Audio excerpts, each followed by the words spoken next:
السلام علیکم. پاکستان کا میچ تو آپ نے دیکھ لیا ہوگا. پچ بہت اچھی بنائی ہے انہوں نے, بالکل سپن ٹریک بنایا ہے. پہلا بال ہی سپن ہوا اور ساجد خان نے بہت اچھی بالنگ کرائی جس کی وجہ سے پاکستان نے ان کو 267 پر آؤٹ کر دیا. ابھی بھی ہم نے آلموسٹ 50 to 80 رنز زیادہ دیے کیونکہ وہ جو 100 رنز کی پارٹنرشپ کی لگ گئی تھی اسمتھ کی اور ایٹکسن کی, اس کی وجہ سے ہم نے بہت زیادہ رنز دیے. تو انگلینڈ نے ٹاس جیتا اور ٹاس جیت کر بیٹنگ کا فیصلہ کیا اور ان کا 70 پہ آئی تھنک کوئی آؤٹ نہیں تھا. پہلے بال سپن ہو رہا تھا, آپ کو جیسے دیکھا آپ نے کہ پہلی بال سے بال سپن ہو رہا تھا. تو اب انہوں نے جب 170 رنس 70 پہ کوئی آؤٹ نہیں تھا, اس کے بعد اچھا کم بیک کیا گیا دونوں کی طرف سے, نعمان اور ساجد کی طرف سے.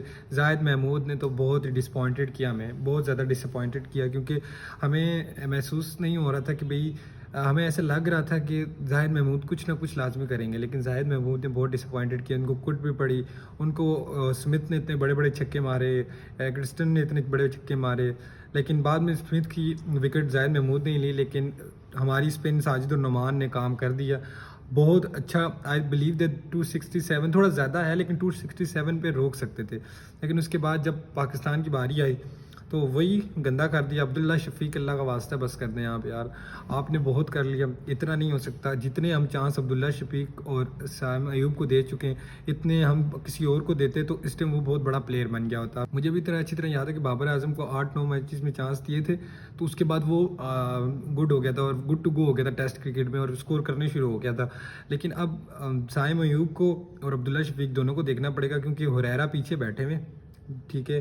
اور اس کے بعد اللہ کا واسطہ کامران غلام کی کوئی بات نہ کرے. کامران غلام, اب یہ تو نہیں ہوتا کہ ہر کوئی ہر میچ میں ہی کم اسکور کرے یا ہر اننگز میں اسکور کرے. یہی ہوتا ہے سیریز میں 1 یا 2 100 ہوتے ہیں, لیکن اس نے پچھلا جو ہم میچ جیتے ہیں وہ خالی کامران غلام کی 100 کی وجہ سے, اسی 100 نے ہمیں لیڈ دی جس کی وجہ سے ہم لوگ وہ میچ جیتے. تو کامران غلام کے بارے میں بھی کہا نہیں جا سکتا, ابھی ان کو لانگ ٹرم دینا چاہیے. بابر اعظم کی جگہ ہے, بابر اعظم کی جگہ کوئی لے نہیں سکتا, بابر اعظم کی جگہ لینی بھی نہیں چاہیے. یہ ہے کہ اوپر نیچے ایک نمبر کر دیا جائے گا, یا بابر کو 2 پہ 3 پہ یا پھر اس کو 3 ڈاؤن, یا بابر کو 3 ڈاؤن, کسی ایک کو 3 ڈاؤن کھلا دیا جائے. اور دیکھا جائے تو پاکستان کے جو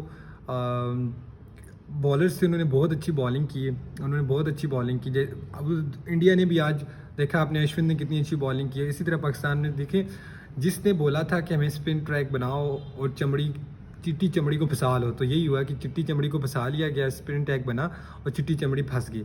سو اب ہمارے پاس کچھ یہاں پہ اننگز ہیں. زیک کرالی تھے, زیک کرالی نے 29 رنز بنائے, نعمان نے آؤٹ کیا انہیں. اس کے بعد ہمارے پاس بین ڈکٹ نے 52 رنز بنائے, پھر اولی پاپ نے 3 رنز بنائے, پھر جوئے روٹ نے 5 رنز بنائے. جوئے روٹ کو تو بال بہت مزے کا اندر آیا نا, تو وہ اس نے 5 رنز بنائے. اس کے بعد ہیری بروکس کو خود ہی ایج لگ کے وہ لیگ سٹمپ پہ آؤٹ ہو گئے ہیری بروکس. اور بین سٹوک کو ساجد خان نے بہت اچھا اسپن کر کے ایک طرح سے پری پلانڈ کر کے اس کو ڈرائیو کھلا کے آؤٹ کیا.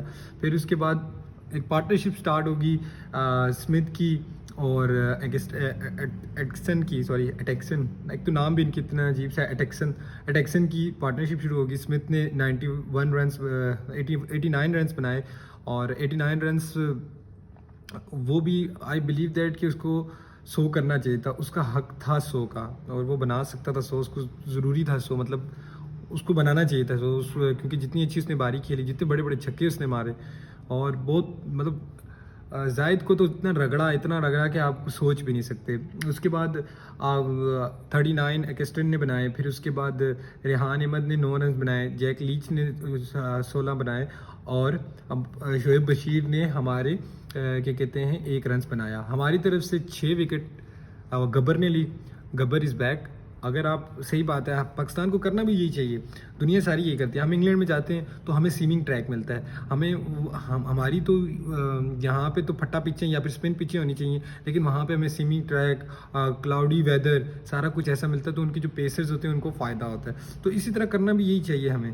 تو انہوں نے 6 آؤٹ کیے, ساجد نے, نعمان نے آؤٹ کیے, 3 آؤٹ کیے. نعمان نے بھی اچھی بالنگ کی, اور زاہد محمود نے بس آج کہتے ہیں نا بہت ہی ڈسپوائنٹڈ کیا ہے، کیونکہ زید محمود کا ہم سوچ رہے تھے کہ یار وہ لیگ اسپنر ہے تو اس کو اب سوچ رہے تھے کہ زید محمود ہے نہیں ہے، تو ہم ابھی نام سننے میں آ رہا ہے کہ رمیز نام کا ایک لڑکا ہے ڈومیسٹک میں، وہ لیگ اسپنر ہے، وہ پرفارم کر سکتا ہے. اب نعمان کی بھی کچھ ہی ایج رہے گی، وہ اس کی جگہ بھی آپ میران ممتاز تو نہیں، کسی اور لیفٹ آرم اسپنر کو رکھ سکتے ہیں.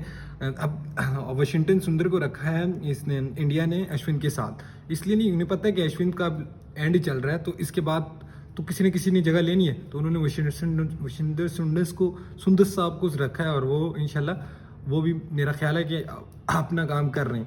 اس کے بعد سلمان علی آغا نے 1 اوور کرایا اور 3 آؤٹ کیا. پھر پاکستان کی باری آ گئی. اب پاکستان کی جب باری آئی تو جس کی بھی 1 سیکنڈ، پھر اس کے بعد پاکستان کی باری آئی. عبداللہ شفیق صاحب آئے. عبداللہ شفیق نے اور سائم ایوب نے قسم سے دل توڑ دیا، ان دونوں نے ہمارا دل توڑ دیا، کیونکہ عبداللہ شفیق 14 رنز بنا کر بالکل جیسے روٹ آؤٹ ہوئے تھے ایسے وہ آؤٹ ہوئے، اور سائم ایوب کو تو فیلڈنگ لگا کر آؤٹ کیا، مطلب بول کر آؤٹ کیا کہ بھائی یہ اس طرح آؤٹ کریں گے. پھر شان مسعود ناٹ آؤٹ کھیل رہے ہیں 16 رنز پہ، ان پہ پینڈنگ ہے کیونکہ بڑی اننگز کی کامران غلام کو فاسٹ بالر اگسٹن نے آؤٹ کر لیا. اب سوچیں کامران غلام کو بھی اگسٹن نے آؤٹ کیا، مطلب فاسٹ بالنگ کے لیے بھی ہے پچ تھوڑی بہت، اتنا نہیں ہے لیکن بٹ کچھ نہ کچھ ہے. اینڈ اس کے بعد سعود شکیل کھیل رہے ہیں 15 رنز پہ. اب سعود شکیل اور کامران غلام ان دونوں پہ پینڈنگ ہے، ابھی ان دونوں کو کرنا چاہیے اچھا خاصا سکور، کیونکہ ہمیں کم سے کم 100 رنز کی لیڈ چاہیے. ابھی 200 رنز جیسے پیچھے رہتا ہے نا، تو ہمیں کم سے کم 300 رنز، پونے 300 رنز، 350 رنز اس کے درمیان کی ایکسٹرا بنانے، اوپر بنانے، تاکہ کیونکہ ہم نے باری کرنی ہے لاسٹ میں چوتھی باری. مجھے تو لگتا ہے 5 کیا 4 کیا 3 دن میں یہ میچ ختم ہوگا، 1.5 باری تو آج ختم ہو گئی ہے. سو ہمیں کوشش یہ کرنی ہے کہ ہم نے جلدی سے جلدی زیادہ رنز بنانے، اور میرا خیال ہے کہ ہمیں بھی تھوڑا سا تیز کھیلنا چاہیے. اگر ہم تیز کھیلیں گے تو اس کا فائدہ ہمیں ہی ہوگا، کیونکہ یہ پچ وہ نہیں ہے کہ لیٹ جاؤ، کیونکہ لیٹ جاؤ آپ 16 رنز بناؤ گے. اس سے بہتر ہے کہ آپ تھوڑا تیز نکال لو، وہ آپ 50 رنز 40 رنز 50 رنز بنا دو، تو اس کا آپ کو فائدہ ہے. اس کے بعد اب یہ ہے کہ ان کی طرف سے ایک آؤٹ کیا تھا لیچ نے، ایک اگسٹن نے، اور ایک شعیب بشیر صاحب نے آؤٹ کیا. سو یہ آج کی بیٹنگ رہی، اور میرا خیال ہے کہ گبر نے آج تو کام ڈال دیا. Gabbar is good Gabbar is back. So Pakistan کو آگے بھی فیوچر میں ایسے ہی کرنا چاہیے، اور مجھے ایسے لگتا ہے کہ پاکستان یہ میچ جیت سکتا ہے. ابھی بھی ایسی گڈ فیل آ رہی ہے کہ پاکستان یہ میچ جیت سکتا ہے. بے شک ہم اس ٹائم تھوڑی نروس پوزیشن میں ہیں، وہ پوزیشن نہیں ہے ہماری کہ ہم یہ کہیں کہ ہم میچ جیت جائیں گے. ایک دم سے ہم یہ نہیں بول سکتے کہ ہم میچ جیت جائیں گے، لیکن آئی بلیو دیٹ کہ ہم پھنسا سکتے ہیں انگلینڈ کو. کیونکہ ابھی دیکھیں جو 100 رنز کی ایکسٹرا پارٹنرشپ ہم نے دی ہے نا، وہ بہت غلط کر دیا. ہمیں وہ 100 رنز کی ایکسٹرا پارٹنرشپ نے مار دیا. وہ 100 رنز کی ایکسٹرا پارٹنرشپ نہ ہوتی تو ہم کہیں نہ کہیں سے آرام سے ان کو 200 سوا 200 پہ آؤٹ کر دیتے، اور جب سوا 200 پہ ان کو آؤٹ کر دیتے تو ہمارے پاس لیڈ زیادہ بڑھانے کا چانس ہوتا، ہم 150 پونے 200 کی لیڈ کی طرف چلے جاتے. لیکن چلیں اچھا رہا میچ. اچھا آپ مجھے کمنٹس میں بتائیے گا کہ آپ کو میری ویڈیو کیسی لگی، اور آپ کیا سوچتے ہیں کہ کون جیتے گا، پاکستان جیتے گا یا انگلینڈ جیتے گا، لازمی بتائیے گا. So thank you so much, please subscribe the channel. اللہ حافظ.